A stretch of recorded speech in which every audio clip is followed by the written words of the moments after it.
Now let's just say we're playing on AZP and Loker genuinely nonchalantly we're falling to our death. We're actually going to save ourselves even though we forgot to set our fishing rod pearl.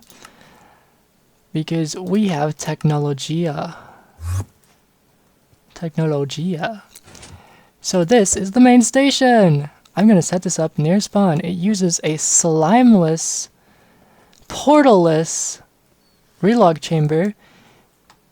Now I remember a long time ago, I knew something about like Frostwalker. I don't really know how it works, but basically anytime this is loaded in, it's going to freeze whatever water is around it. This detects that freezing and triggers a zero-tick piston, which removes the water and deletes the... Here, to show you. Doesn't really matter how it works. If you remove these blocks, it doesn't work, so don't remove those blocks.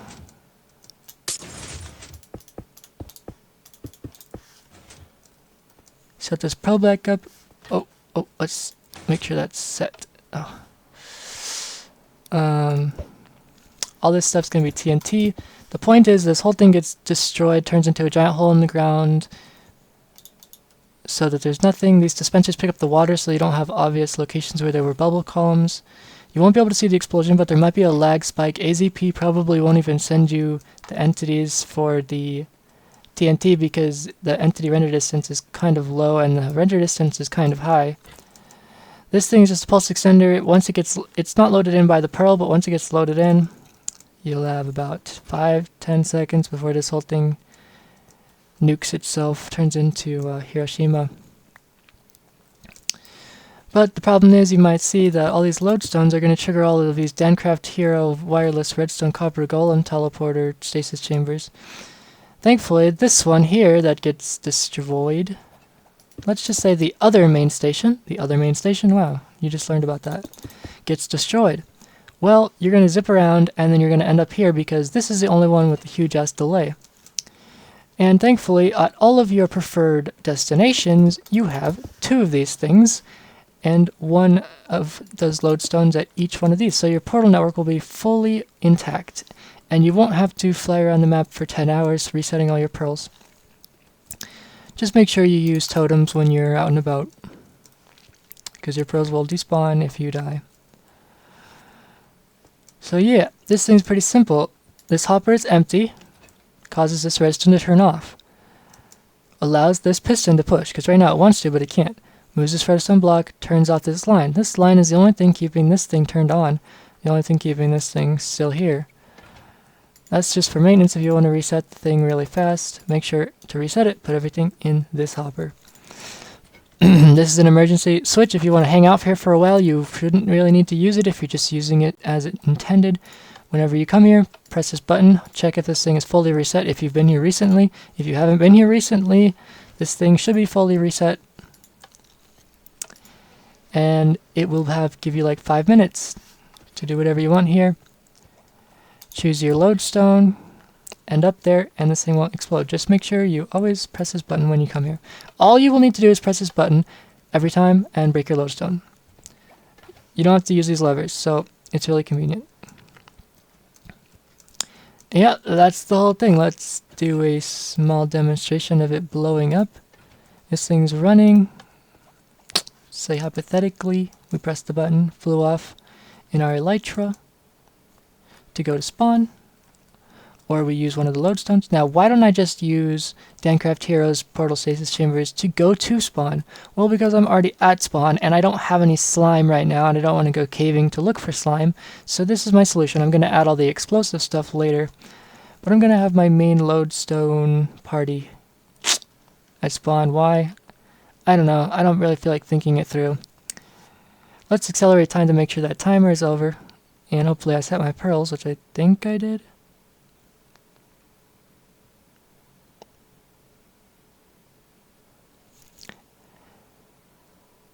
Like I said, the dispenser will pick up those ender pearls. There should be that 1 pearl there at least. And you can see I haven't teleported yet, so obviously the thing hasn't gone off. Oh, both redstones line are off. We only have 9 seconds. 7, 6, 5, 4, 3, 2, 1. Water gets retracted, thing blows up. Your pearl falls into lava. That's also a critical part of this. you're going to put a lava pit underneath this whole thing, so all of the items fall in lava. When you load in, your pearl will be floating here and fall in lava, which will, for a brief moment, allow all these lodestones to realize they're missing. Those copper golems will trigger, and yeah, you'll have to... It might be fun, might be a fun ride. Anyway, that's all. This is a falling edge detector. Now, the rest of this video, you don't have to watch, it's not necessary. These are phased array repeater timers. The main benefit is that they can be reset instantly, unlike a hopper timer, and they're fun to look at. I think that's the main benefit. This thing is an RS latch. The RS latch, when it's in its off state, does nothing. When it's in its on state, it prevents the signal from traveling up this line, which prevents this piston from being QC'd. As you can see, this piston is currently thinking it's powered, but it's actually not. I just turned the timer on. Now, until this torch turns off, turning this on, this will be in the on state, which is this, turning on, locking this out. So now this piston is QC'd, we can turn the clock off.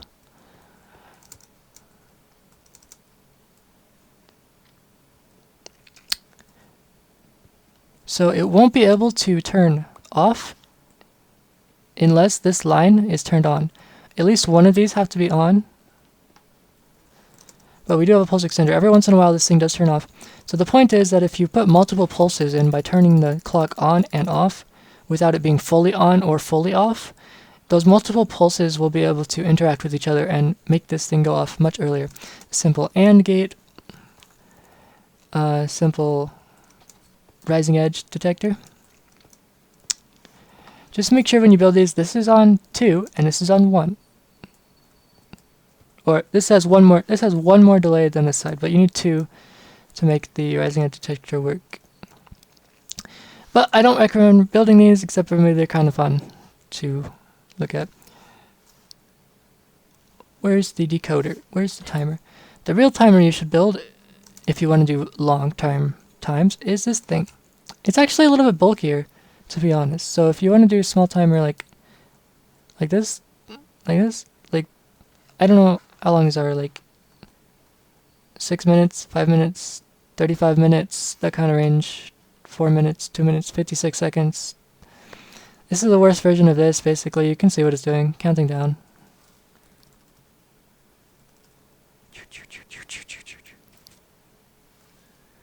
Kind of fun.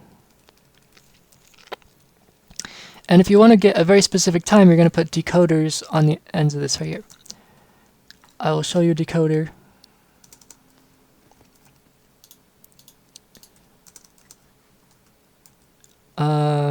Yeah, so this is pretty simple.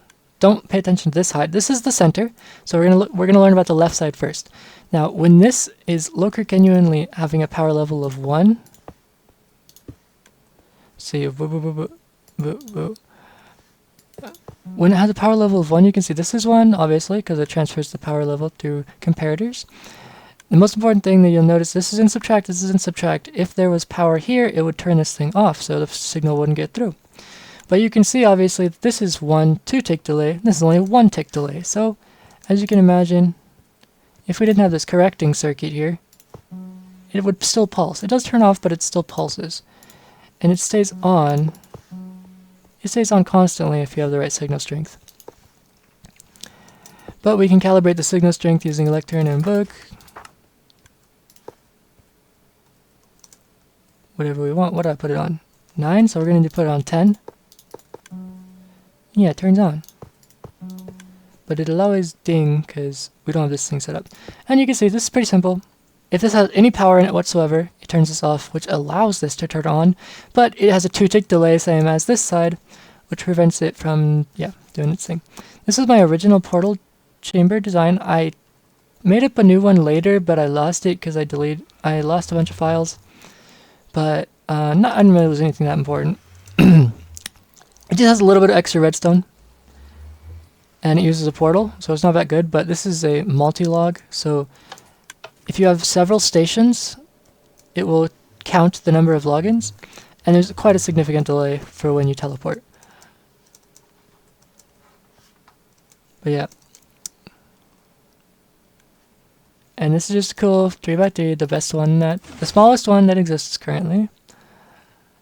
And this is a really cool 5x5 that is the fastest one that exists currently. There is no schematic for it because you have to follow a 1.5-hour tutorial. It's not really a tutorial, it's an explanation video. And I did that, and it took me like 5 hours, but I got it together without knowing how it works whatsoever. So I can give you the schematic if you want. It's a cool door, but I actually am not going to give you the schematic. If you want the fucking door, you got to do the fucking tutorial. I'm keeping the door from my base. You don't get it. You don't get to have it. Fuck you. Anyway, you can have this though. This is nice. If you want to know how to power these dispensers, not that complicated. Yeah, you just have the block at the top. 2, next 2 have a block, and the next 2 have a block. It's only 5, but so it's not 6. And then you use this transparent block ladder to do that. Anyway, that's pretty much it. Yeah, this is what I'm going to be building on the server.